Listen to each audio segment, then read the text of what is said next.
Did you guys just hear the voice say recording? Okay, good. I don't hear a damn thing. I'm totally cut off. So this is an IT thing for me. Those people. So a 2x6 is 2 times 6 over 12. So a 2x6 is 12 over 12 is 1 board foot. So that should just be in your head, right? 2x6, just like a 1x12. A 2x6 is a board foot. So 20 foot 2x6 is 20 board feet. And if you did it per the formula, 2 times 6 is 12 times 20 is 240 divided by 12 is 20 board feet. So and MBF is millboard foot, which is a 4,500 is a per thousand. Move the decimal point 3 points, it's $4.50. So 20 times $4.50 is $90 before tax. So that should have been relatively easy if you understand the formula. When changing a carbide tip blade on the table saw,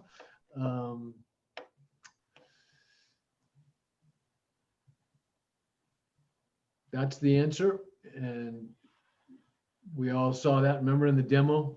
You don't want to put it on anything steel because carbide's brittle as all get out. The two table saws, the two table saw joints I demonstrated on the saw. God, why can't I get this? This is driving me crazy, man. The two table saw joints Mr. Rudd demonstrated on the saw were. Michael, type in the chat what they were. Can you do that? Type in the chat, and that's going to take too long. We're not going to stay here for like our whole lives. So I'll just go through the questions. Number one, the first one, yes, very good. Click. Did I click this one too? Yeah.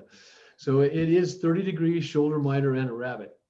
It's not a 20 degree leg miter and a Conejo. Yeah, it's a 30 degree shoulder miter and a rabbit. You remember those joints, right? Good.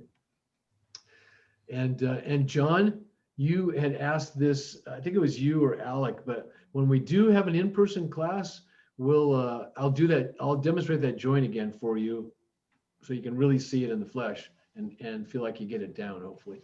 So loose toe kicks are made for, are they made for staying loose? Are they made for each individual cabinet? Do we set them tight to the floor no matter what the floor does? That's a big no. So it's the longest run, and I see there's no T there. So it's not the longest run, it's the longest run of cabinetry before an opening wall or finished end. Question 10, in a classically trimmed out window, the interior components are, and then I know we skipped ahead to chapter 19 here, and it's also chapter 21 of the 12th edition. And I hadn't really assigned 19, although 19 is assigned and it'll be assigned and we're going to be using it. I figured you could look it up easy enough. And so I don't know if anybody got this wrong or not. Anybody get this wrong? No, everybody got this? Good. Everybody on this panel get it wrong? No, nobody? Okay, good. So it's a head and leg trim cylinder apron. That's classic window trim, which I'd show you on the board, but I'm not going to do it. I've already shown you more than once. He's right across the freeway. Should I go see if I can help? 2x8s by 12. How many board feet are there? Unmute us. Jose, do you know the answer? All right, what are you going to drive to CC? Go like this, go. No, he's right at Wake Center. I live right on the other side of the freeway. I mean, I guess you could ask him. 128, and so 2 times 8 is 16. Just knock on the door and surprise him. I don't want to give him COVID or something. 192. Yeah. And 192 divided by 12. Wait. I totally lost myself. Somebody do the math for me, right? So here's how I do it, right? I don't do the thickness times width times length over 12. I don't do it that way. I take a 2x8. 2 times 8 is 16 over 12 is 1 1/3. So 12 foot times 1 1/3, a third of 12 is 4, is 16. So it's 16 board feet.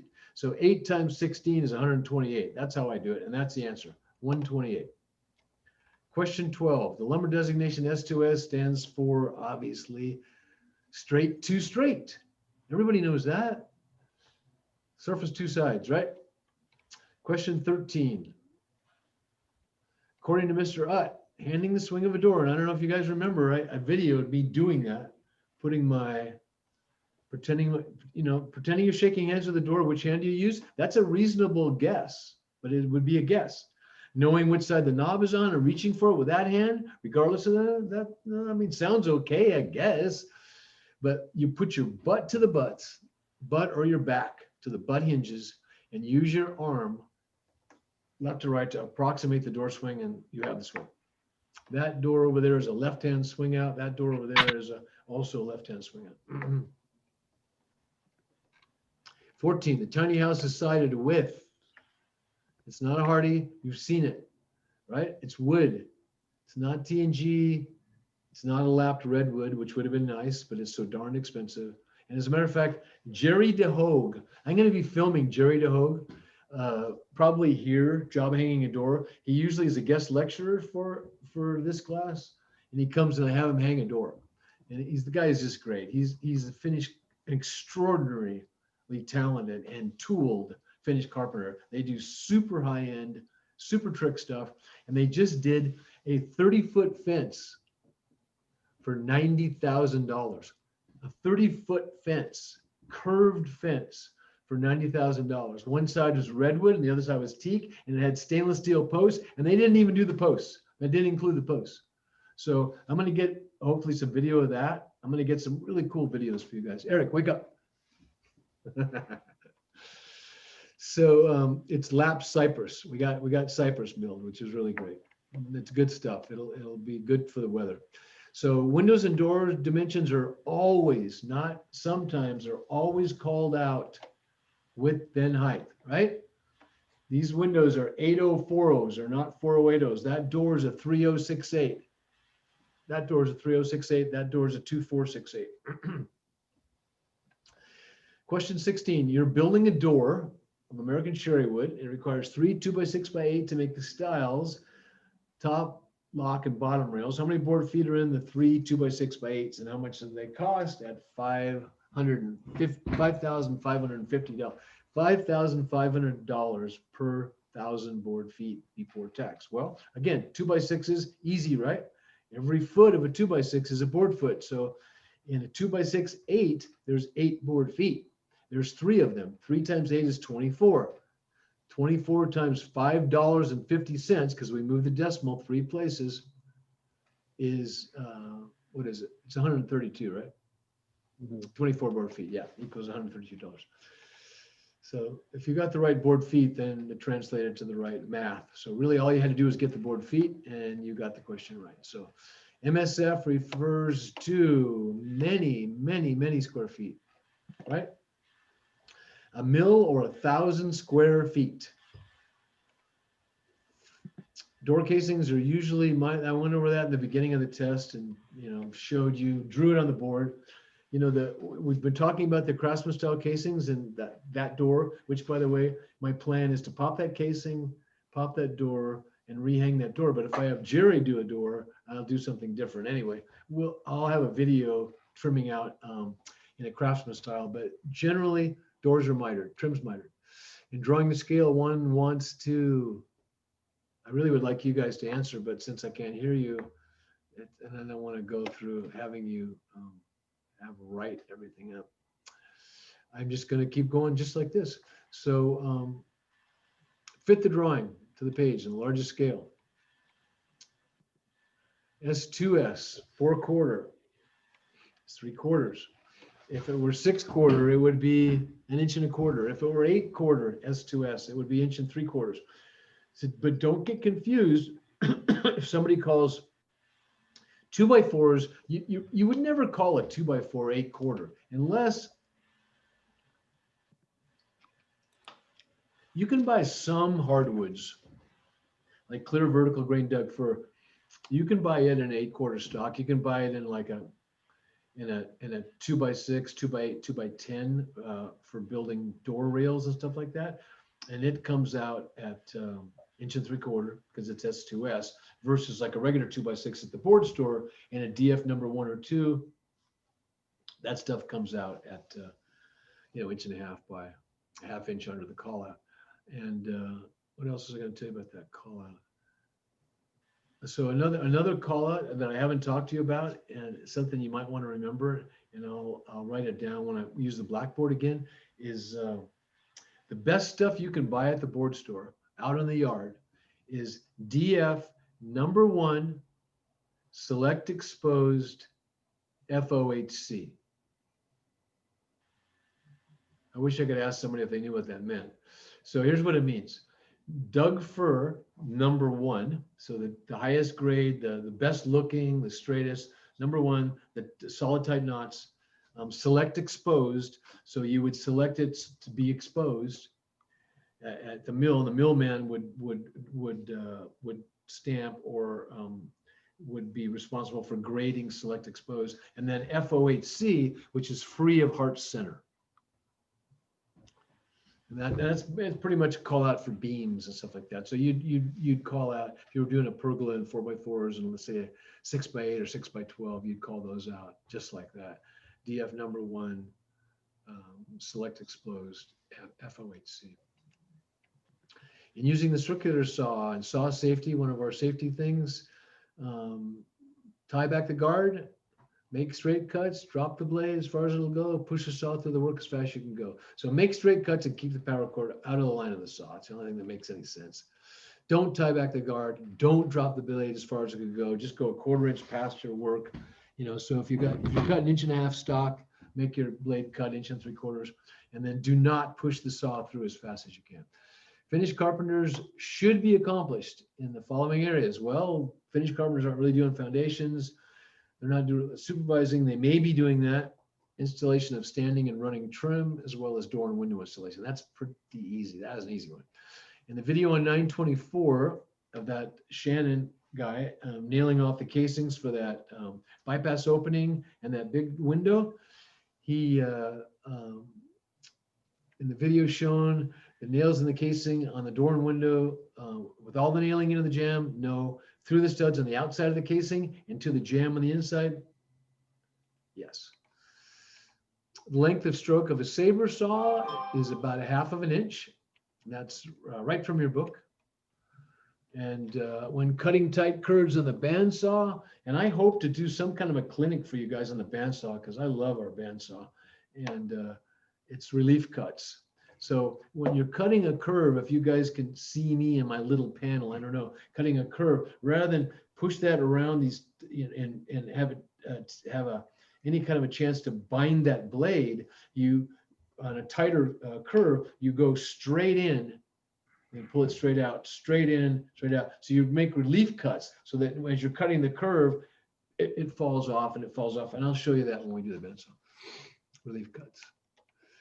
26, the answer to this is 2.625. So 3/8 and 3/8 is 3/4, plus 3/4 is 1.5 inches, plus 1/2 is 2 inches, plus 5/8 is 2 5/8. 2 5/8 is 2.625. If you want to know what the decimal equivalent is of any fraction, divide the bottom number of the fraction into the top, and you got it, right? 8 into 5 goes 0.625. 27, in that shop video when we built the cabinet and all that stuff, after we cut out on the vertical panel saw, well, okay, we cut it out on the vertical panel saw. That Strebig is a vertical panel saw. In cabinet construction, Mr. Rep prefers loose toe kicks, man. I don't like individual kicks. I don't like integral kicks as part of the cabinet. I like loose kicks, so you can do a big long kick, put a bunch of cabinets on it. Door casings lock the jamb to the framing by nailing the jamb, nailing to the jamb and the framing. Right. That's the only answer.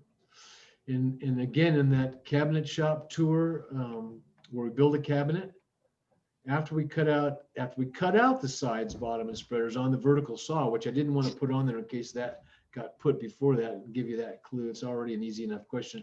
So where did we go next? We went to the edge bander. We edge banded the sides, bottom, and front spreader using the automatic edge bander.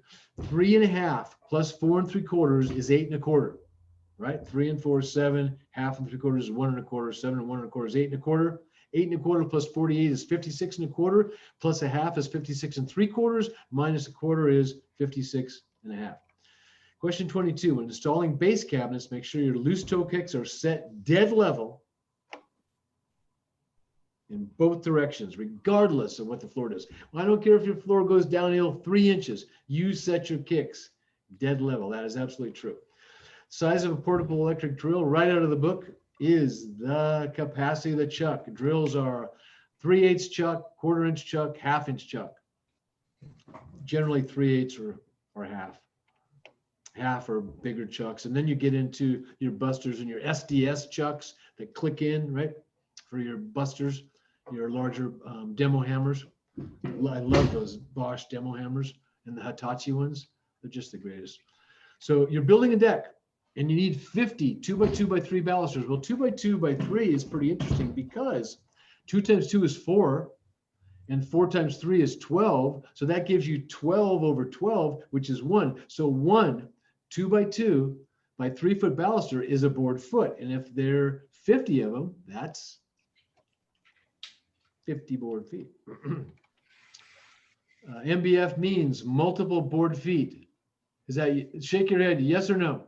Absolutely not. It's false. It means mill board feet or 1,000 board feet. Question 36.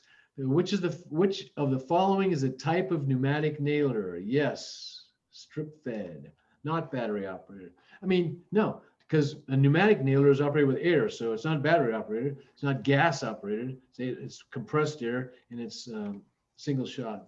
There is no such thing. Not a pneumatic nailer. That would be stupid. But then don't quote me on that.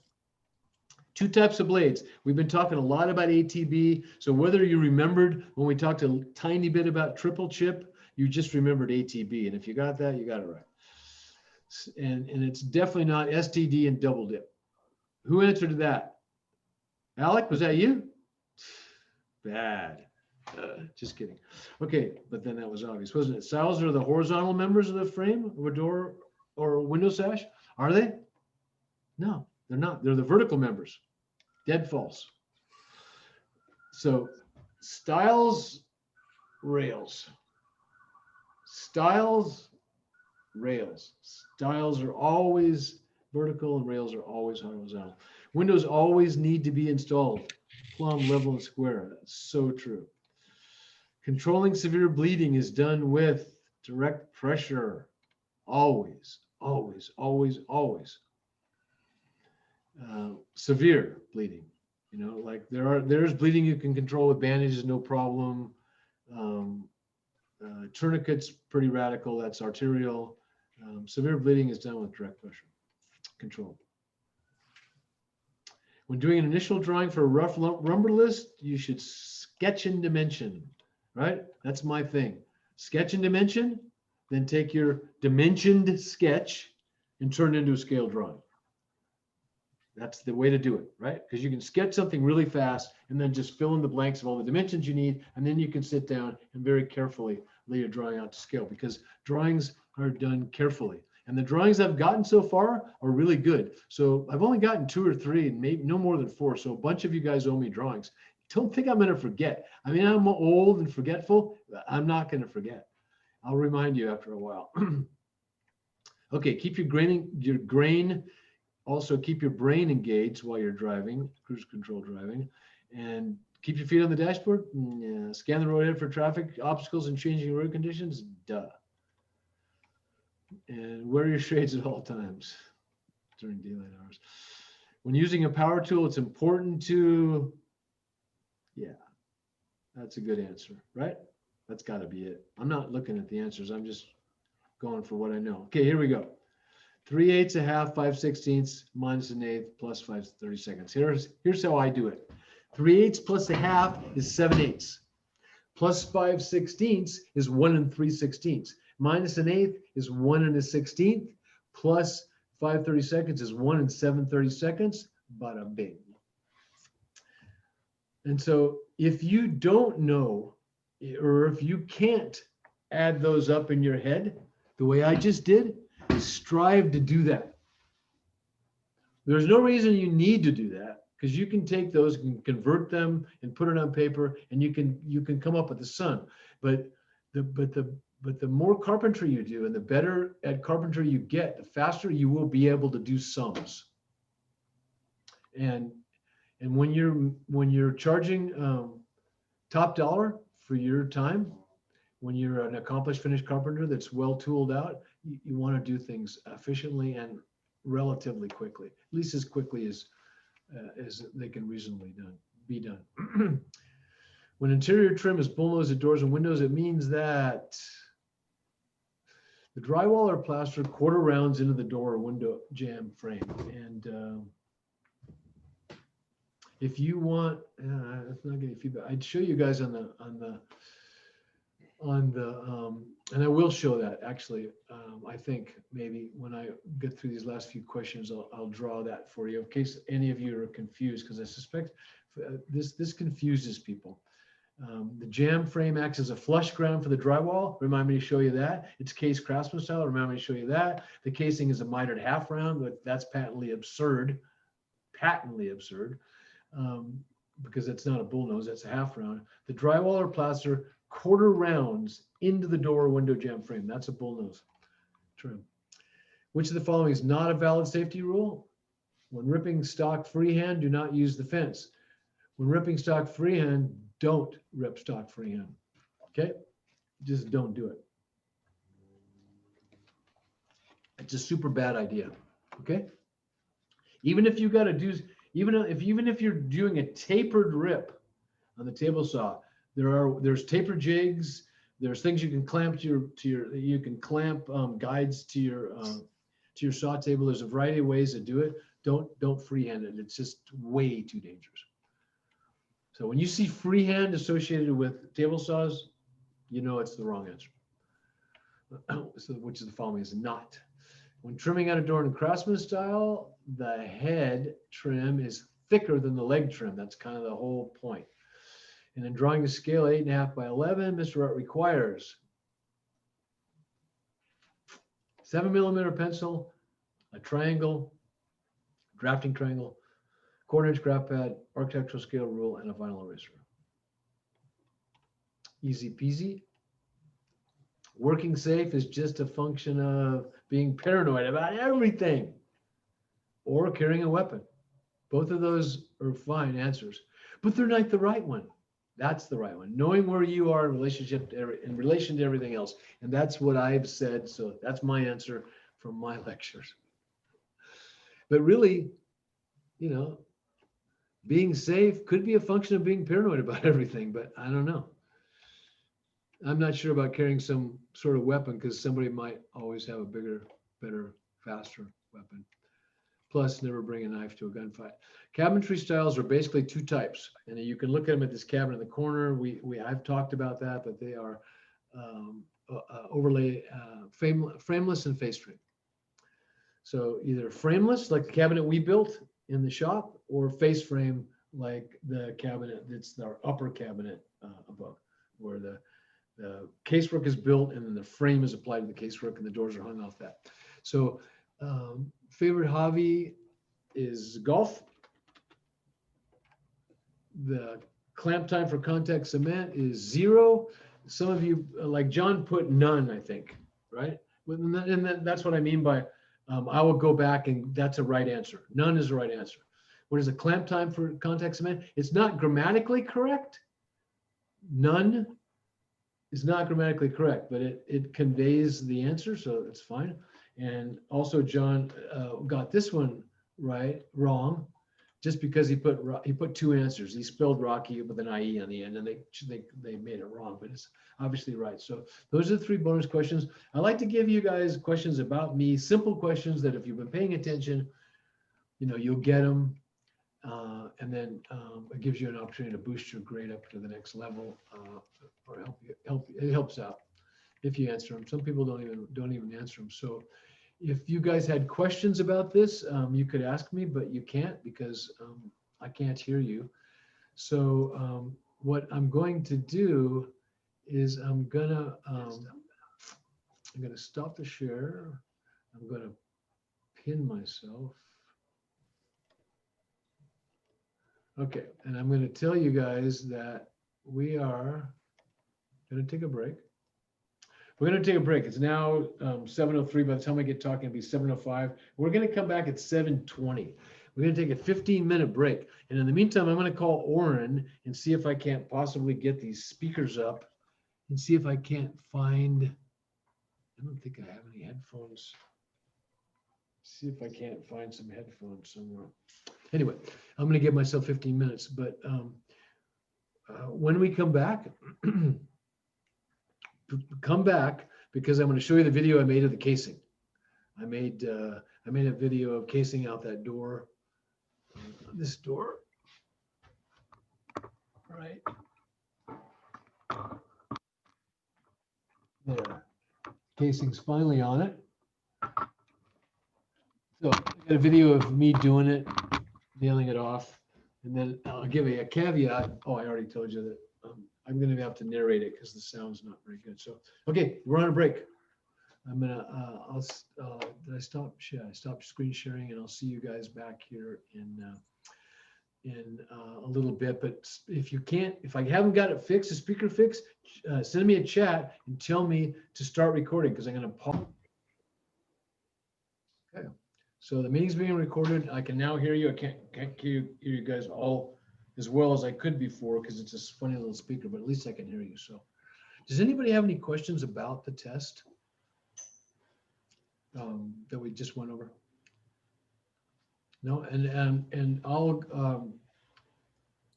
your grades don't necessarily reflect the grade you're going to get for your test because it doesn't take into account your bonus questions. So whatever bonus questions you got right will be additional to your grade. So let's just say you got an 86. That's what shows up when you do the test, and you got all 3 bonus questions right, then you're going to wind up with a 92, which will put you from a solid B to an A. So without further ado, class and close. Oh, and I'll make an announcement now. And I've got John in here. Unplug the speakers. Okay, restarted the computer. Okay.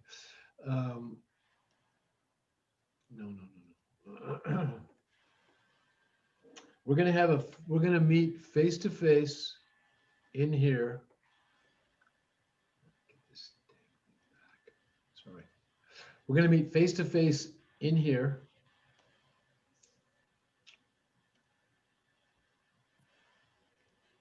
On. Somebody get a calendar out for me. Somebody look at a calendar for me. What's after the 29th? What's that date? Is it November it'll be 29th. It'll be November the 6th, right? 5th? 5th. Yeah, November the 5th. So November the 5th, and I'll put an announcement out. I'll definitely get this out to you guys.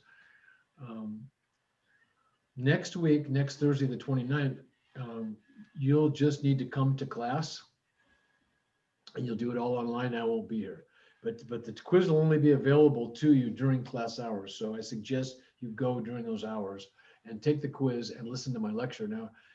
And I'll have a pre-taped lecture for you, and I might have some videos in there. I don't know, but there'll be a video of me lecturing, doing some drawings on the board, and just you might as well watch that at the same time.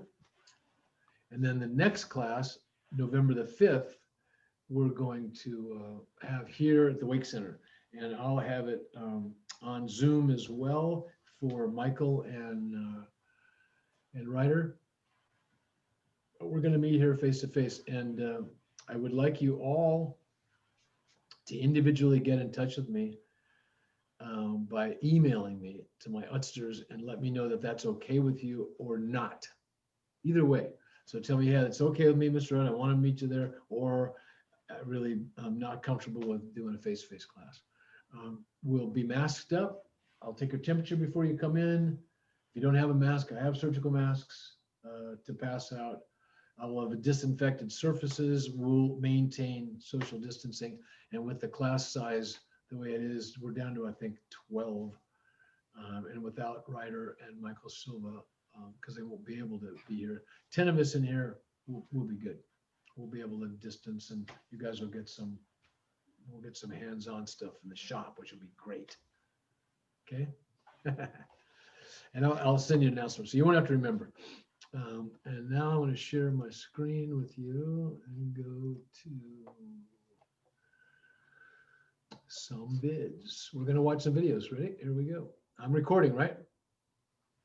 Somebody? Yes? I'm recording? Somebody remember I'm recording? Yeah. I think so. Okay, Yeah. thank you. Yeah. Oh. Okay. So here we go.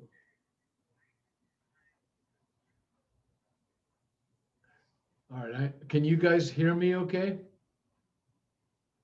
Yep. Because I'll have to narrate some, because like I Yes. said, I don't know why they give you two jacks right next to each other like that, and it's black. You can't see a damn thing on it. It's so weird. Can't see a damn thing on it. See, there's the remote mic and everything. So I will narrate some.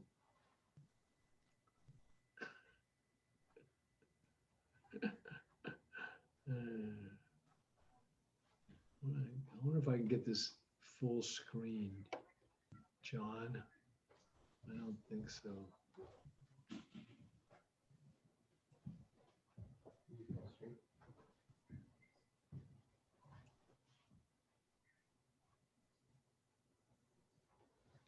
Yeah. See something? It may be that one. That one? No, that's random. Okay. This is VLC. Oh, yeah. Oh, yeah.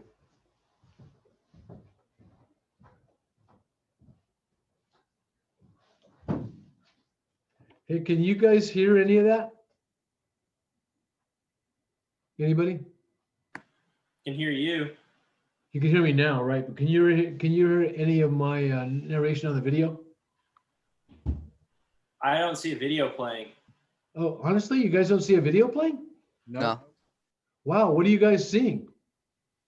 just Just like a file screen. Whoa, that's weird. That sucks. Okay, so huh.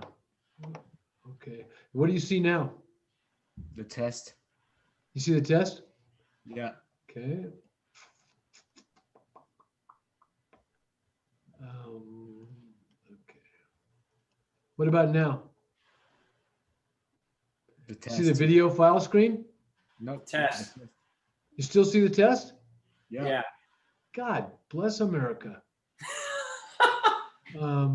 Honestly, that's all you see is the test. Yeah. What the hell good is this screen sharing? All right, so let me minimize this. I'm gonna, I don't know what the heck. Take it back to there. Portal guard. Login. I'm not sure. Hey, John, do you have any? So you guys, are you guys seeing my Pipeline. pipeline screen? Yeah. Yeah, you see that? Yes. Okay, so I want to get up, and maybe it's got to be up there. I don't know. I didn't embed these videos to Zoom. I thought I could just go ahead and pull them up. Right? It's because you're switching applications. You're switching from Firefox to file browser. If you Yeah. restart, sometimes it works better. Really restart. Your screen share. So if you end your screen share, Okay, I just did that. So I'm going to stop the share, and now I'm going to start it again. And then you want to already have the video started. So this one here in VLC, click on that one, Okay, and that okay. will. It's because it's trying to Okay, protect you from showing. okay. Thank you so much. So you guys see the door? Yeah. Okay, let's start it over, and then just let me know if you can hear me saying anything in this video. I'll come into the frame any second now. Can you see this, John? Oh, you got your computer. Okay.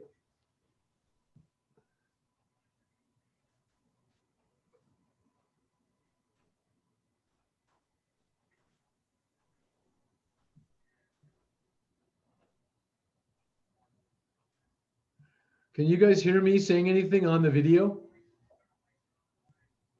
No. Nope. Okay.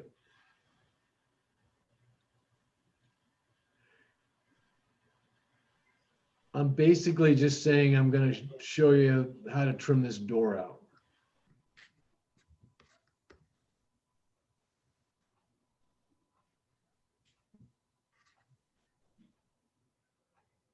I'm probably talking about that Craftsman trim there, and this being mitered trim.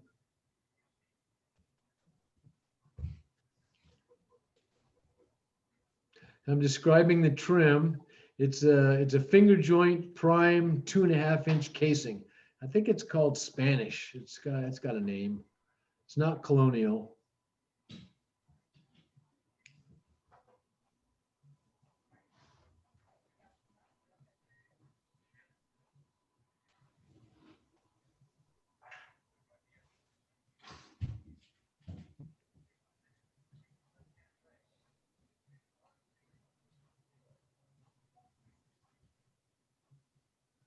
So I never measure my reveals. I go for 3/16, and really there's a limiter here of that strike. The door strike will get me as close as I can get, which is about 3/16, which is about a perfect reveal onto that jamb with about 3/16 of jamb showing. Gives me enough to nail into it, but you'll see. I'm about to take out the casing already.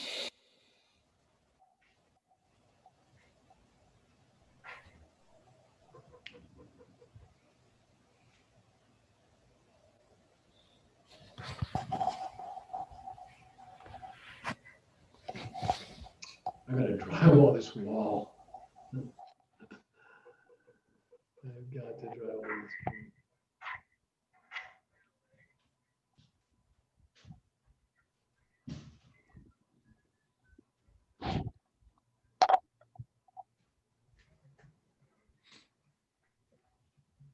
So the casing goes onto the wall and onto the jamb.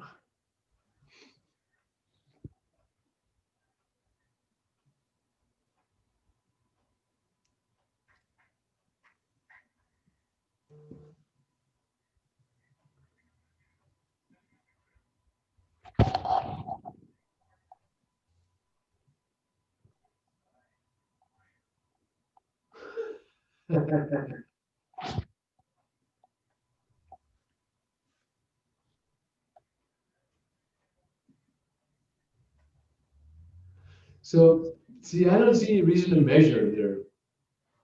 I'm walking this trim around that doorway, and I'm making the miters work as I go rather than pre-cutting, because the conditions are always presenting you with problems that keep to open your miters. I'm probably just showing you the saw that I'm going to cut it with. It's a great saw.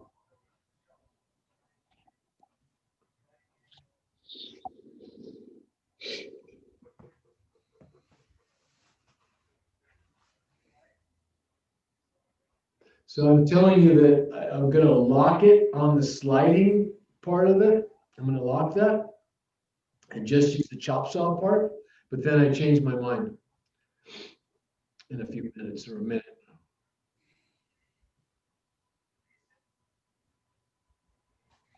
And so all your chop saws have got positive stops. I'm pressing that thing at the bottom, moving that guy over till it stops at 45. And then I'm going to twist the handle clockwise to lock it once it goes in. Twist it. Now it's locked. I'm going to walk that in.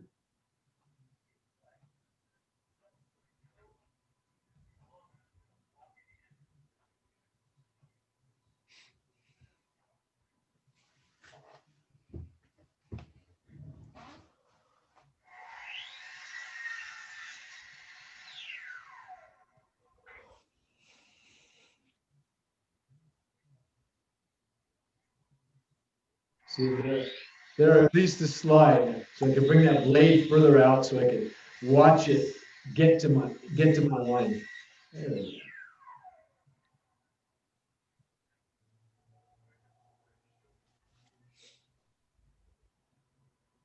There's a trick I'm going to show you, and I get to it, and it's a pretty cool trick. And I suspect none of you know it. I'm super impressed if any of you do know it.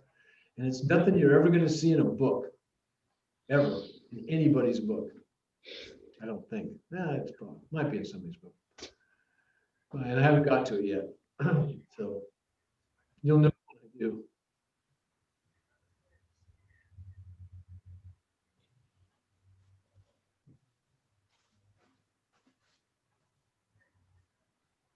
That's a pretty good zoom, man. Wow.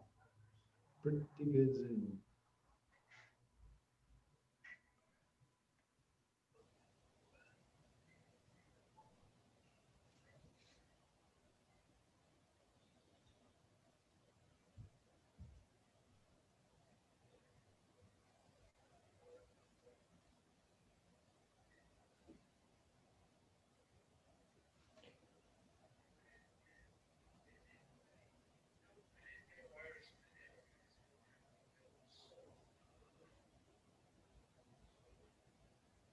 So what I'm saying is that I didn't buy a cordless wire nailer for pin nailer because they didn't have any available. They just sold the last one. So I got the pneumatic one. And to fire up the pneumatic gun, as you can see, the cordless are, well, you'll see how much more convenient the cordless guns are. But that pneumatic one, I got to plug in. It's heavier than all get out, that small Makita compressor.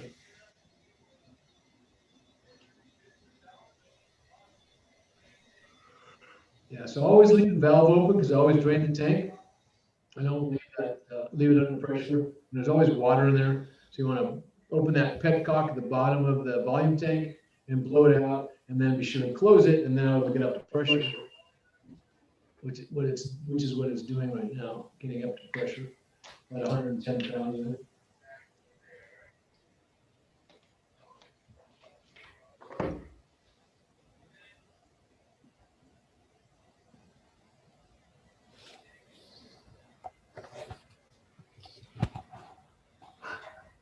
Such a trip.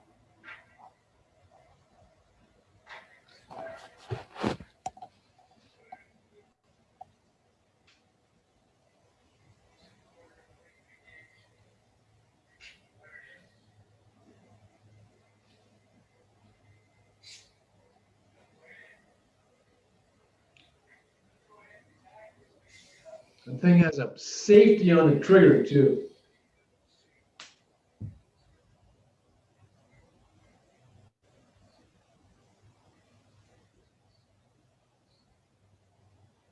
I have to relearn this gun every time.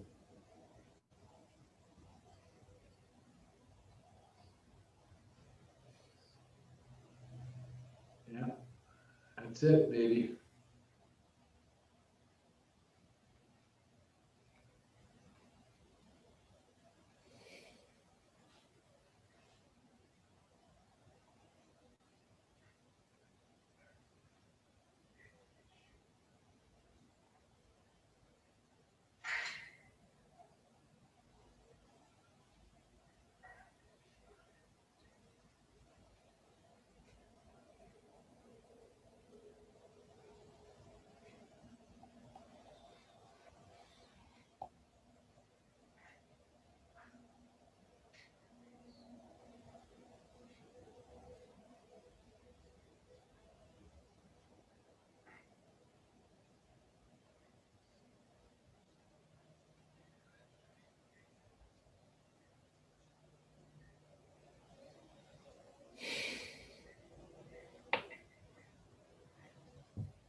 So I'm putting those 1.25" 15 gauge nails back in, which I could use for this jam, but it's so convenient to have two guns, and one with a shorter and less thick gauge, a finer gauge to do the inside. It's just that way because we're putting that onto a 5/8 jam on short 316, so there's a little bit more than a 1/2 inch of nailing, and you're just kind of asking to split something.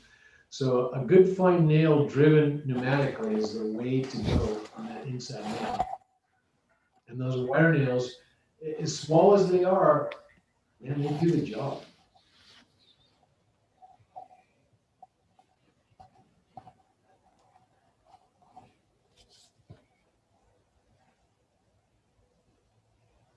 So I'm trying to get to the camera to a place where you guys can see what I'm doing. So I think I'm about to move the camera.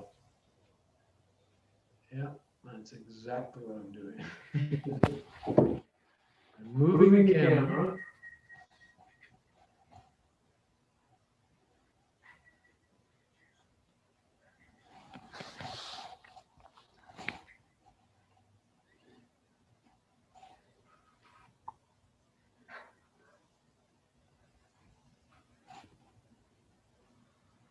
There we go.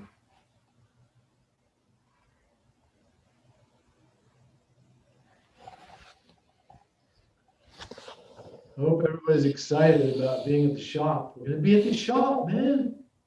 It's gonna be filled with people. It won't just be just me and the computer. But John's here now.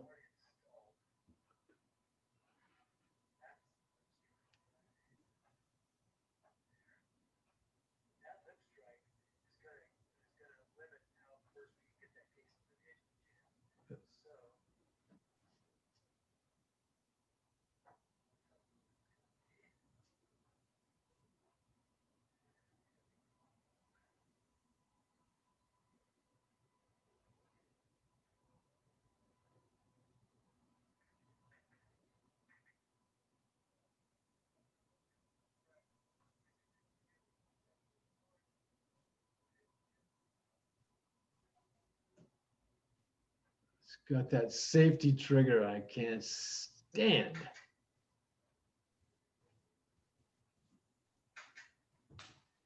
Hate that trigger.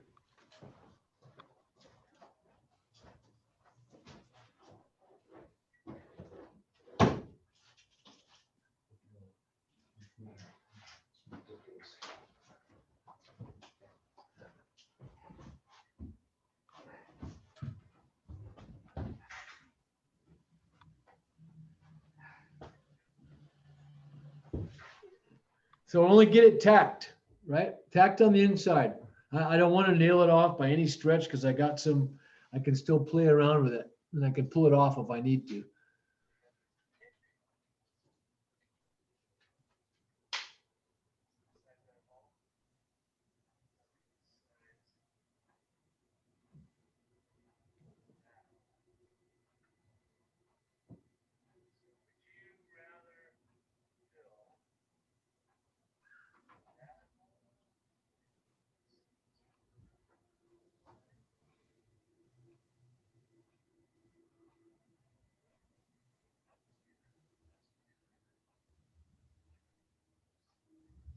That's got a hell of a zoom, man. Heck of a zoom, I mean.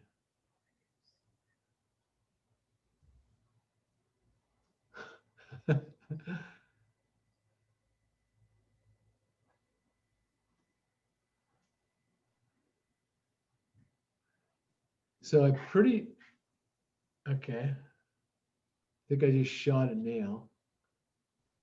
But I think that,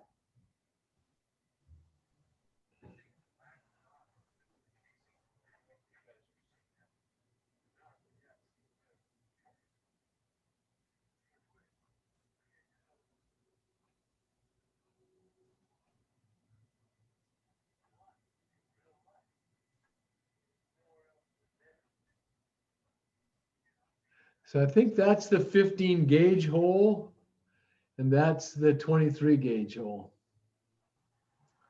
That's what I'm trying to show you guys there is a difference in those holes. One's a lot bigger than the other and a lot more to fill, and it does a lot more damage to the wood. Okay.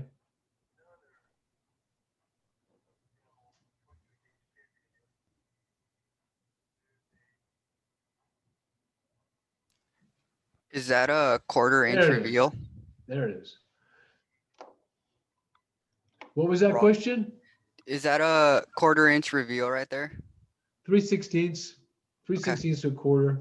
It's I think the flat part's 3/16. But yes, somewhere in there. Again, quarter inch. Quarter inch is about as big a reveal as I like to have. I like 3/16 and even a little bit less. But that hole is the hole that I made with a 1 1/4 15 gauge nail, which is fine, which would work there. But if as I pan up, would you rather have that hole or that hole? Yeah, me too. Because it definitely, that pin holds it to the jamb, does what it's supposed to do. Uh-oh, what just happened? Oh, okay. Okay. No sweat, no sweat.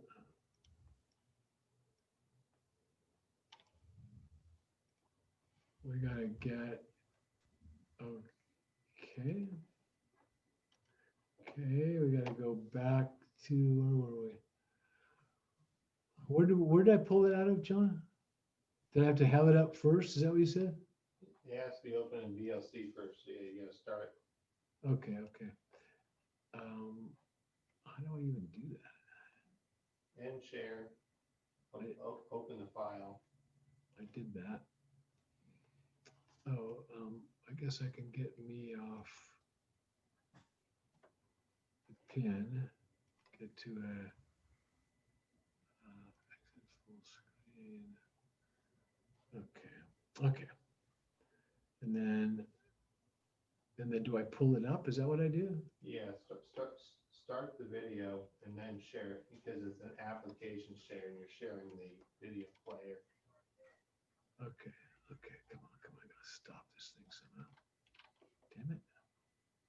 Shit. Uh-oh. Oh,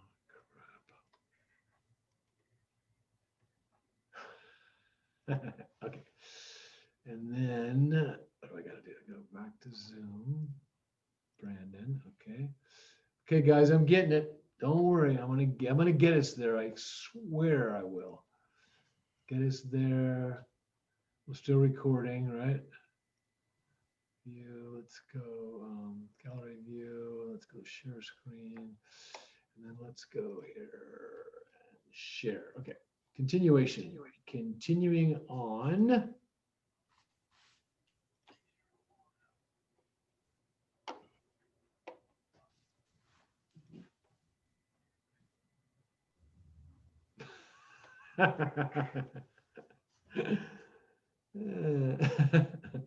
Luckily, I had a head that I removed intact.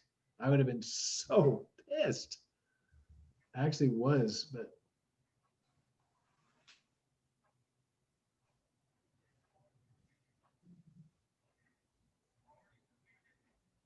so I glued that guy. I glue my miters when I run casing. I always glue my miters. Some people don't. I always glue my miters. It just gives your miter a much better chance of staying together for longer when you glue them.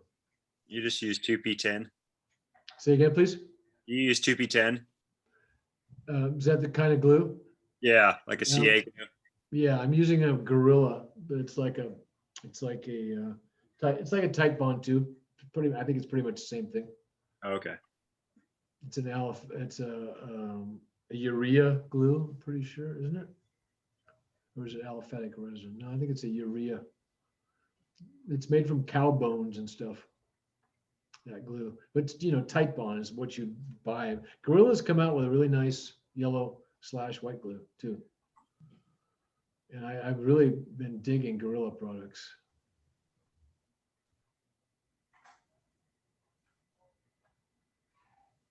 So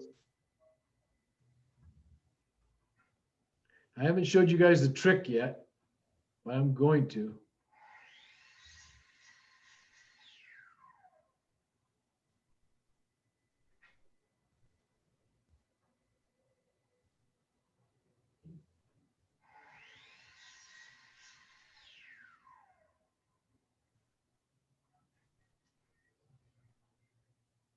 The trick. I haven't shown you yet.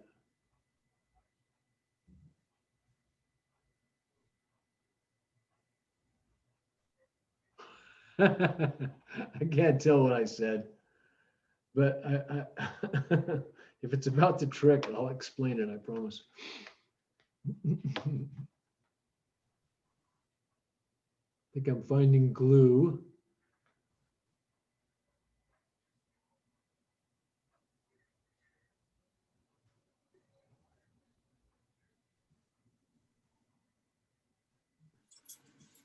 So as I put the miter up, that headpiece up, it opens the inside of the miter there in my left hand. So I'm going to take it back over the saw, and I'm going to shave it a little bit on that end to try to close the miter up. And that's the first of the tricks.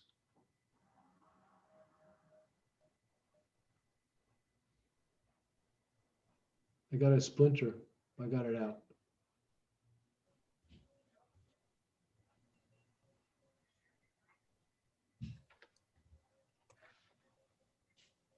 Okay, so what I'm saying is I've got a little sliver, maybe a 32nd, maybe not even a 16th of the trim that I'm going to use. You could use anything, and I'm going to put it on the fence, and I'm going to put it up in the front part of that that part versus that part. That part would kick me out the wrong way.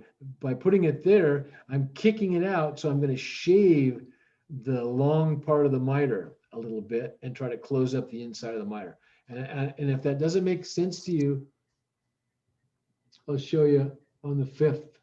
If somebody reminds me, I'll show you this trick. And there's two things to do too.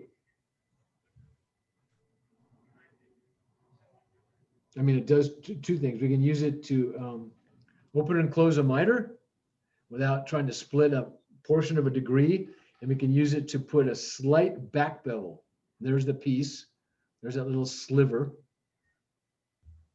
And I'm going to put up towards the blade against the fence to kick that joint out just enough to shave that long part of the miter to hopefully, when I put it back on, to close that up where it's slightly open at the inside.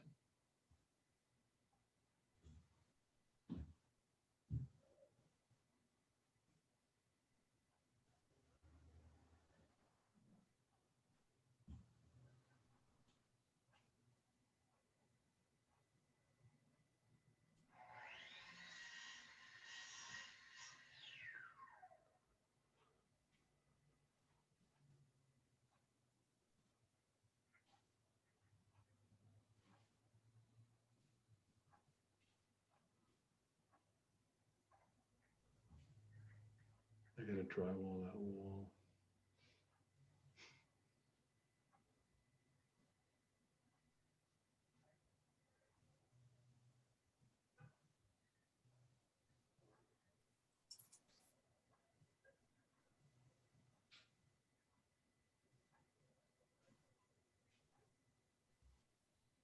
Now, normally with a long headpiece, not one that's mitered on both ends that I know actually fits there, I would have that right-hand side running wild or long, and then I would come up with my pencil and mark right on the jam or right on it on the piece. I put the piece on, and then I'd mark where the inside of that miter was to go that way, right? I'd mark it based on where that same reveal is, 3/16 of an inch onto that jam. And then I would cut to that mark from the inside of my miter. And then I would nail it on. And then I'd play with the last miter.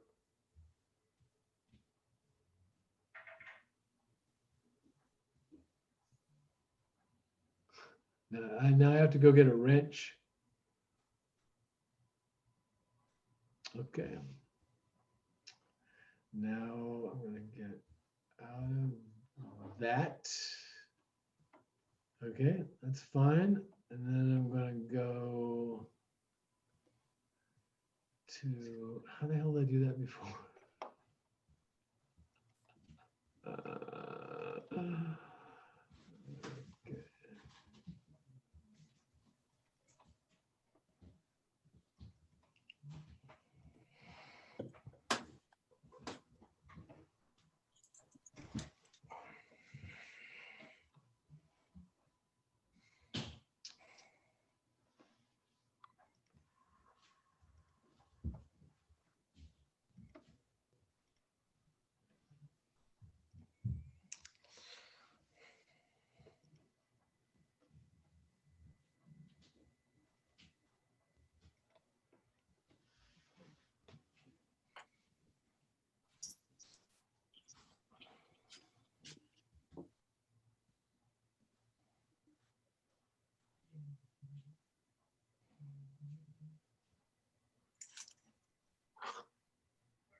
So I almost always put enough glue on one side to take my finger and put it on the other one too. So as opposed to cyanoacrylate glue, you need to put white glue or yellow glue, aliphatic, on both surfaces to get the best bang for your buck, to get the best adhesion. Glue on both surfaces, evenly spread, and so that when you press down, you put some pressure on it, you get glue squeeze out. That's an ideal joint. It's completely covered, and you get a little bit of squeeze out when you put pressure or clamp it.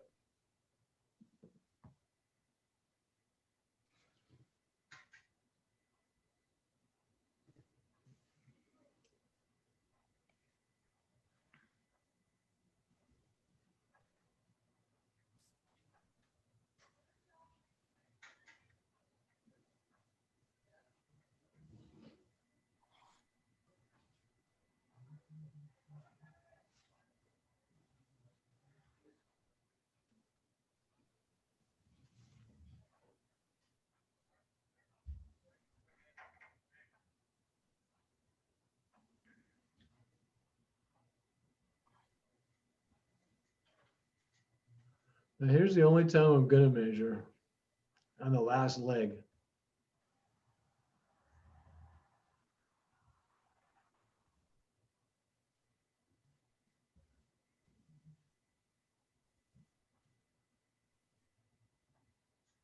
And if I were doing a bunch of casing, I'd have a mitered piece, a test piece, 12, 18 inches long. And I would use it to make sure that miter worked. And if it didn't, I would play with the piece and I would do until it did work. And then I would put that exact same miter. In other words, I might use the trick to open or close the miter and to back bevel it. And I would do that exact same thing on my leg before I put it up. It's always good to mark it.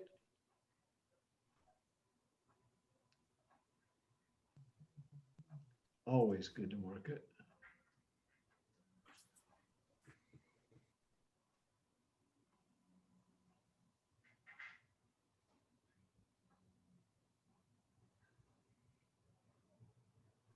Except I was just about to cut it wrong. Oh, God. Just about to cut it wrong. No, no, not like that, Rod. Not like that. Don't do it like that, buddy boy. Do not do it. Will I see the error of my ways? Will I pick up on my error before it's too late? Will I? Well, will I?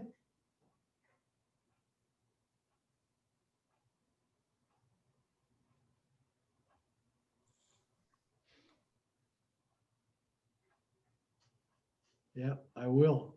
I would have. But I didn't. I caught it. I caught myself. Thank God. It's embarrassing enough. Catching yourself.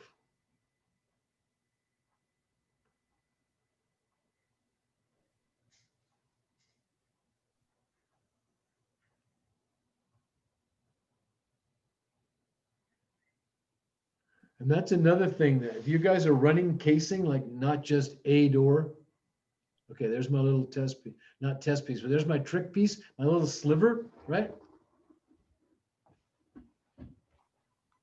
And now my sliver.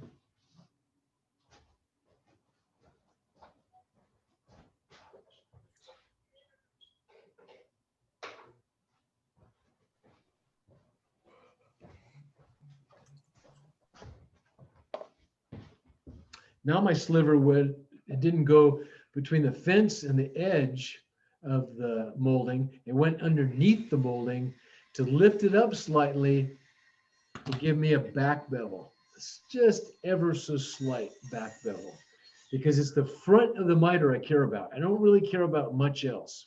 I care about what shows. That's really it. This is about how it looks. The jam is, the casing's nailed to the jam and to the trimmer. So it's not going anywhere. It's doing what it's supposed to do, besides the jambs nailed off to the trimmer anyway, but the casing locks the jam in. So the door can open and close and slam, forever and not lose its reveals and stop operating properly and stop closing properly. And really, doors are the finished carpenter's art. Doors are an unbelievable art to hanging a door, and as well as hardwiring a door, but just a good, well-hung door takes a lot of tools and some expertise, which we're going to get. Hopefully, I'm going to get a video of Jerry DeHogue in here doing his thing.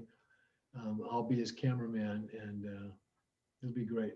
We're going to do a good, put on a good one for you guys. Maybe I can get him here if you're all going to come. Let's see how this works out coming to class. And if Michael and Ryder feel included. I think I better go move the video. There we go. Move the camera. All right. This going to work? Can I bring that in? Methinks. I can't remember if this does it or not. I think it does.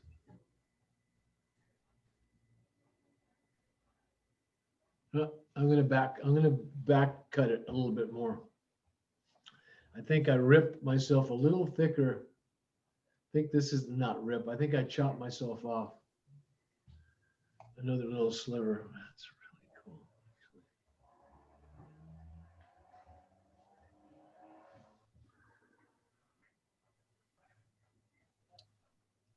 So I'm going to take that little piece, cut myself the sliver.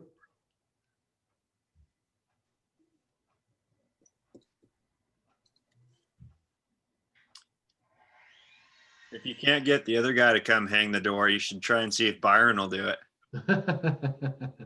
Who said that? I did, Art. Hey, Art. Yeah. Byron's great. I have him come too. He's probably told you, right? Yeah. Yeah. He does a really nice crown clinic for me. But yeah, I should give Byron a chance to make Jerry look bad. So there's our sliver right there. That's what I'm going to use. And I'm going to put that underneath the piece of casing, the molding, right up in front of the cutout for the saw blade.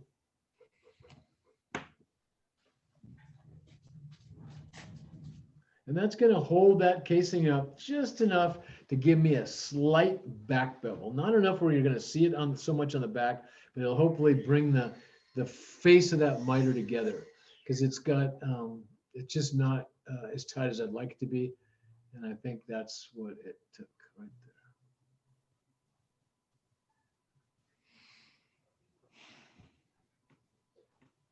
there.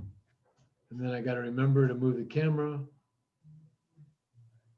I will remember to move the camera at some point. I guess I didn't for a while, did I? Wish I could move it now. There we go. Oh, now we're gluing it. Now we're going to move the camera. Yep, I knew it. I knew we'd do it.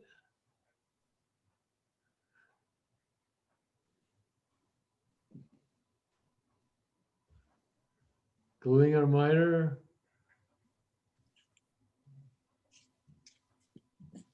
So dry fit everything until you're satisfied.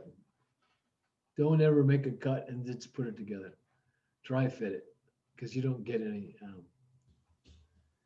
You can't make a board longer.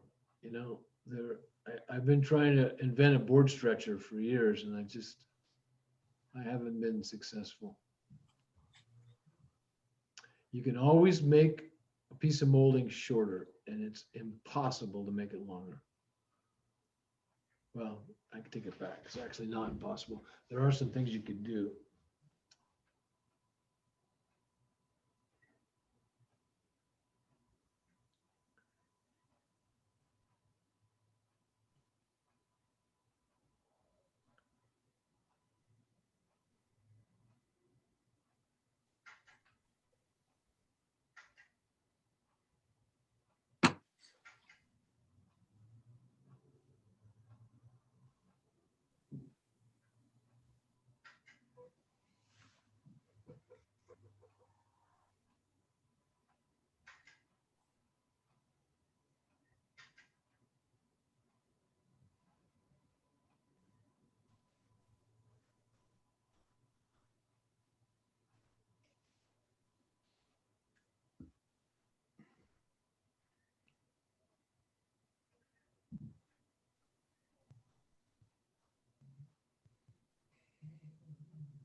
Nail off the inside of that jam. Your miters are done. Now you just nail it off and you're done.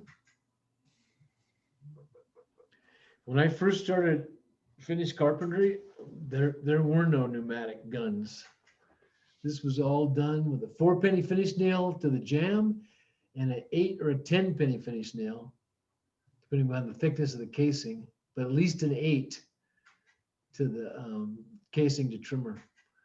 And you blunted the head of your nails with your hammer when you were going close to the edge so they didn't split. It's an old carpenter's trick. And then you had to go back with your nail set and set every single nail.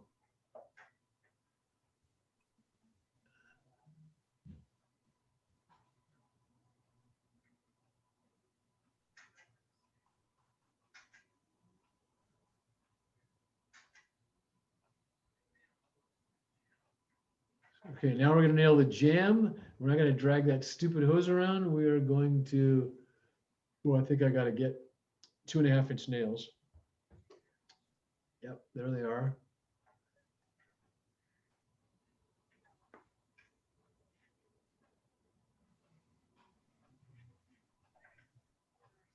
You see what that button on my vest says? Yeah, it says I voted, and I hope you guys did too. And I hope you voted right. No, I mean left. No, I mean right. But I mean left.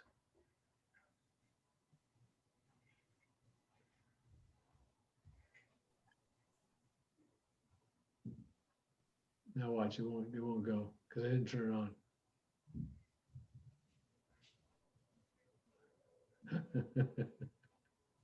It's always something. Okay, now we're ready to go.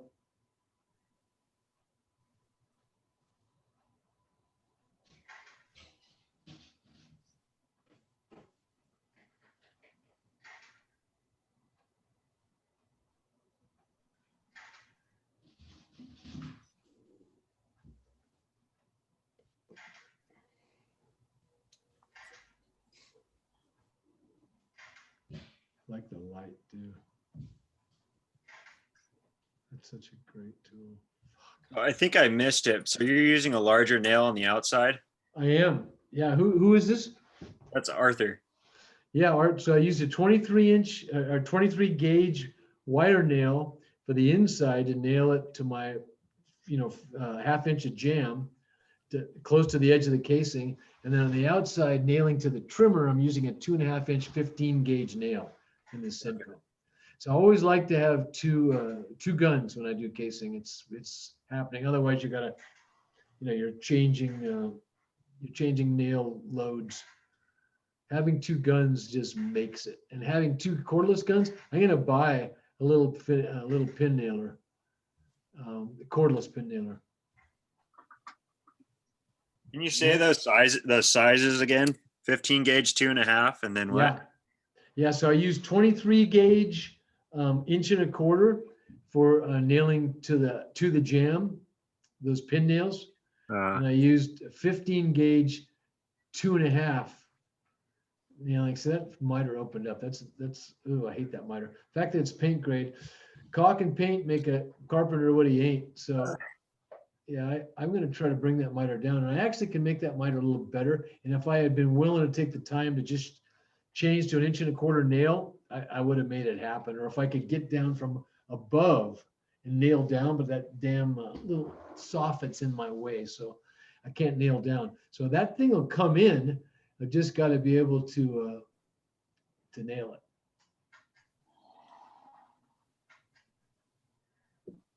And is that pretty standard? Those 2 different gauges and lengths?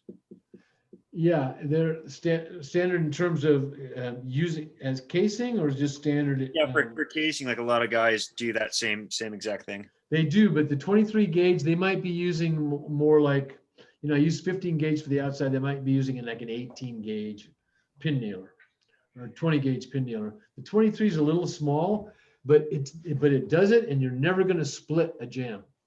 And it does it every time. Okay. And it's really got way better holding power than I ever would have suspected. Okay, so now to go back, I've got to put you guys in there, and I got to go back to there and back to there and back to there. And this is the last one.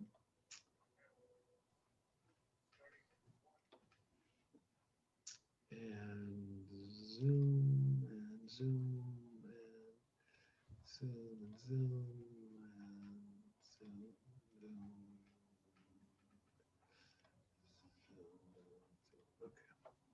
Okay, last one. And it's only a minute long.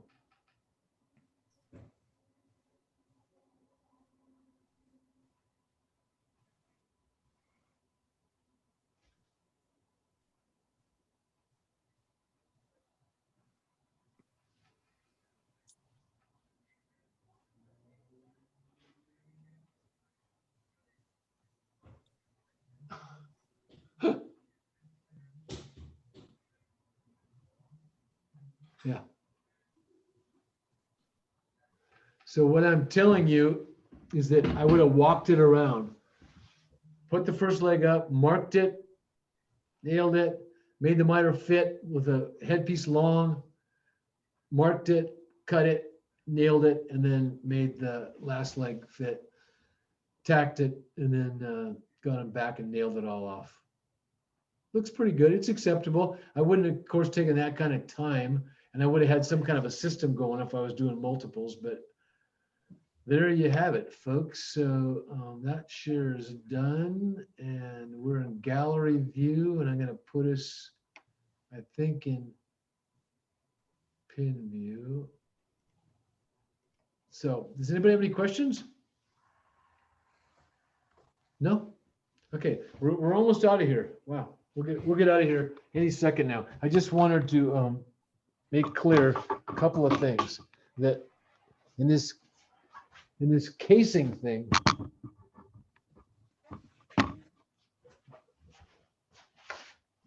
come on. The bullnose, in Santa Barbara, there's a lot of places like a bullnose. So cross section.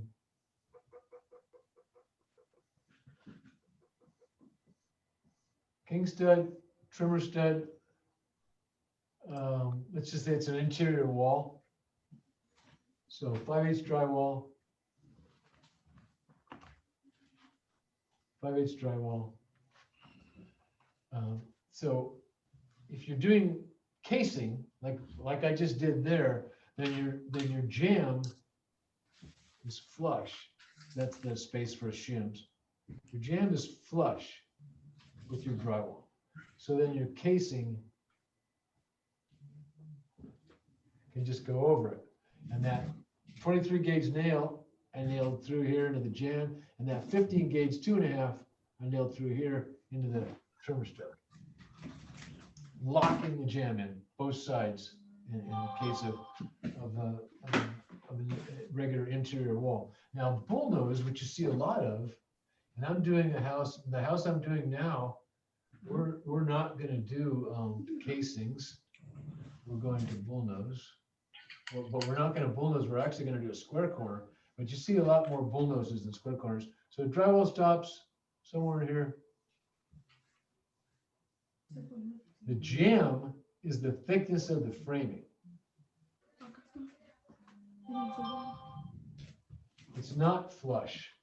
It's the thickness of the framing because, and then typically, we sometimes, what I mean, it's not so typical. It's sometimes, but not all the time. We'll have the jambs kerf with an 1/8 inch kerf for bullnose, so that the drywall guys will hang a metal bullnose corner that they'll tuck right into that kerf. And this will have paper tape, and this will all get mudded, and this will just become part of the wall. So the wall will look like that, and it'll have, when you look at it face on, it'll look like a little miter. It'll look like that's what the wall does, the drywall does, because it actually does have a little miter in there. But it's the drywall just wraps into it. And in the case of the house I'm doing in Montecito right now, we're gonna have square corners. So they'll put what's called a mill core corner on it and just tuck it in square. So that the wall will come up, turn square to a metal corner, and then die into the jamb. And you can also like my house has plaster grounds. So in my house, which was built in 1930, it's lath and plaster. It has plaster grounds. So if this is the Kingston trimmer, my jamb, and I've got lath, and I've got 1 inch of lath and plaster, lath and plaster. My jambs are an 1/8 inch proud of the finished plaster, and they're actually keyed. They have a key in them. So they have a cut in them like that. And that's the jamb. So the plaster, lath, and then the plaster comes up and dies right here, but it keys into and locks into the jamb. So it's a ground for the plaster, and then it's an 1/8 inch proud of the wall. Plaster tucks in here. This is all plaster. And the jamb, the key tucks it in, and then it's proud by an 1/8 inch, gives you a radius. So what you see when you look at it is you just see the 3/4 or 7/8 of jamb, slight radius, and then plaster wall. And that's a plaster ground trim, which is basically trimless. All right, any questions? Anybody have any questions?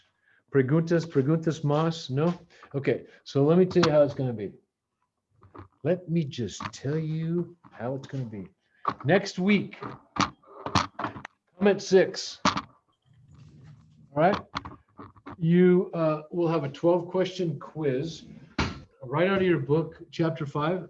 I don't think I'll get into 19 yet. I think all the questions will be out of 5. There'll be workbook questions. You'll have a quiz to do, and it'll be available from 6 to 9:45. And it won't be available after that, and it won't be available before that. So you need to show up on Thursday, at least take that quiz, and then I'll have a recorded video of a lecture for you to look at, which you'll be tested on at some point in your final, and we can have a discussion on it when I come back. So I won't be here in person next Thursday, the 29th. I'll be in Baja California, Loreto, Mexico, and Danzante Bay. And let's just hope I'm getting them straight and I'm drawing them where I need to, and I'm getting a nice cut when I need it. And they're rolling up close to the hole, and they're stopping, and I'm getting spin control, and my putts are dropping. And let's just hope for all that, right? Let's fervently hope for that. And then the following week, and I'll send you all, I'll communicate with you through Pipeline. Remember, we communicate through Pipeline, and you can also communicate to me through my my Utsters account, which I check more often than anything, and my phone. We'll meet here. All of us will meet here except for Ryder and Michael Silva. They'll be up there, but we'll be Zooming with you guys. So we'll take you with us, and we'll do a face-to-face class. Bring a mask. If you don't, I'll have one for you. If you're sick, let me know anything. You know, if you think you're any kind of a weird cold, whatever, you got to let me know, because you can't come. Okay, we can't take any chances. COVID is still alive and well, I guess, and it's still taking people out, and I don't want to be one of them, and I know you don't want to be either. So, any questions? What was the mill core corner made out of? Boy, you got Art. You have really good questions. So let me remove this pin. Get back to view. Exit full screen. View full screen. View gallery view. So that mill core corner is metal, just like your bullnose corners. They're paper wrap metal. A mill core corner is metal. So the plaster it's got a little recess to receive plaster. It'll plaster to it. You guys can probably see that. You know, the plaster will plaster. Let me show it. He'll plaster right to there, and then that'll be a painted metal edge. Oh, So that, as it returns into the jam, that's metal. So the whole piece is metal. The mill core piece is metal. Now there's a couple of ways, you know, there's other ways to do that. Like we could put a ground on it. We could put a wood trim and have the, you know, have the drywall dye to it, but I want the drywall guys to do it. I've done it before. It comes out really clean. Milcore. May not even be called Milcore anymore. It's actually pretty old, but whatever it's called, those guys will get it. They'll understand what I'm talking about. Any other questions? John, you look like you're in the shop with the damn miter door right behind you. Whoa. So John is actually in the shop right now. He came over to help me with the speaker thing, and it's thanks to John that I can hear any of you anyway.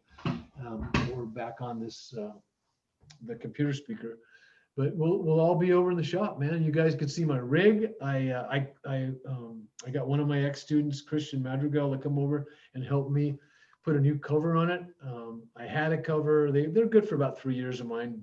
Definitely deteriorated in 3 years, so I'm going to toss it. But it's covering it is a scene, but it's done. So that's why I was kind of spacey today. As a matter of fact, I was so spacey, I thought I locked my ID in the classroom, and I had to get one of the custodial guys.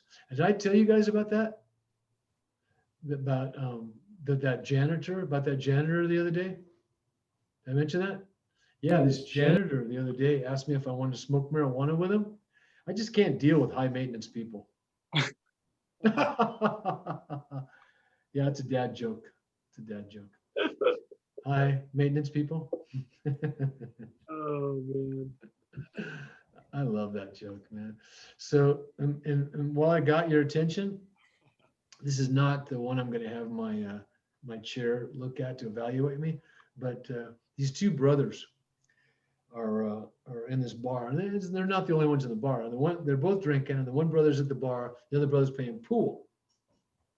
And the brother that's playing pool at one point looks up at his brother at the bar and yells over to him, he says, "Hey, jackass, get me another beer." Brother, gets him a beer, orders a beer from the bar, and sets it over on the pool table, gets him a beer. The brother continues playing pool, and then a little while later, whatever it takes to drink a beer while you're playing pool, his brother finishes the beer and says, "Hey, jackass, get me another beer." His brother gets him a beer. And then the guy next to him at the bar, after he does that, says, "Why do you let your brother talk to you that way?" And he says, he always talks to me that way. Sorry. I'm so sorry. That's such a horrible joke. It's so bad, I love it. Oh man. That was bad. Yeah, it's bad. It's so bad. So I'm going to miss you guys. I really enjoy this. And what's going to be really cool is that you will see me and I won't even be here. And I will be thinking about you tomorrow when I take my lecture. But better yet, in 2 weeks, we're going to all be here together, providing you don't have a fever.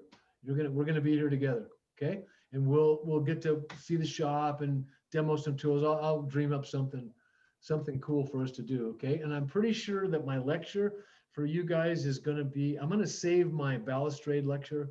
I think I'm going to do it on shelving, cleated shelving, adjustable shelving, various ways to do shelf and pole and closets, linen closets, pantries, garage storage, stuff like that. Yeah, it's a good, I got some good chops on the shelving part.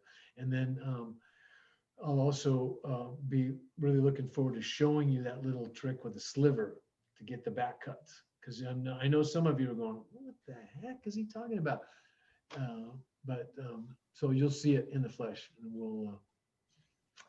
you can add that to your repertoire of finished carpentry tricks. So any questions? Everybody ready to go home and have just a fantastic weekend? Woohoo! Enjoy the weather because it's going to get sunny enough. Anyway, it's a pleasure, gang.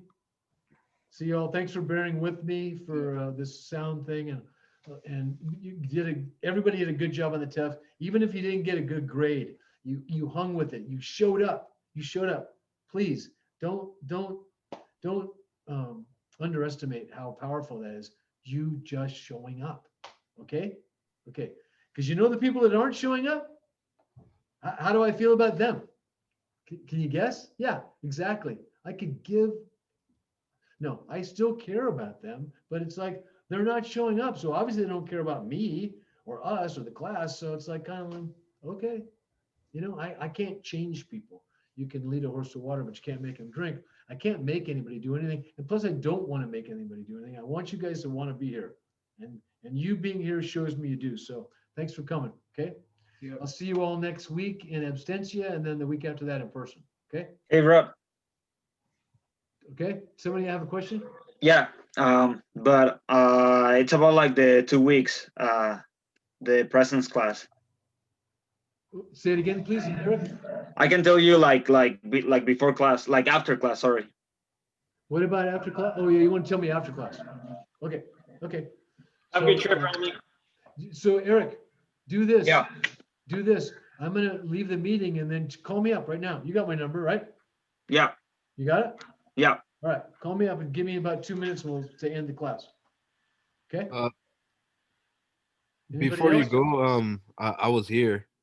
I just I came in a Oh, little late. Noel? Yeah, I just never really said nothing because you couldn't hear me. Yeah, I got you. I saw you showed up. So Austin never showed up, right? Yeah, and Donna never showed up, and Victor Gallegos never showed up. Okay. Yeah, I got you. I got you, dude. So I'll see you guys. Okay? I was here the whole time. Yeah, no, I got you. I got you for here, Noel. No, it's Victor. Oh, Victor. And me too, Noel. Victor, I'm so glad that you showed up, man. Yeah, I'm sorry I missed you. So yeah, if you come late, you should make an effort to tell me because sometimes I don't catch it. But thank you, Victor. Thanks for Yeah. coming, man. All right. See you next week. Yeah. Okay. See you guys later. You got me too, right?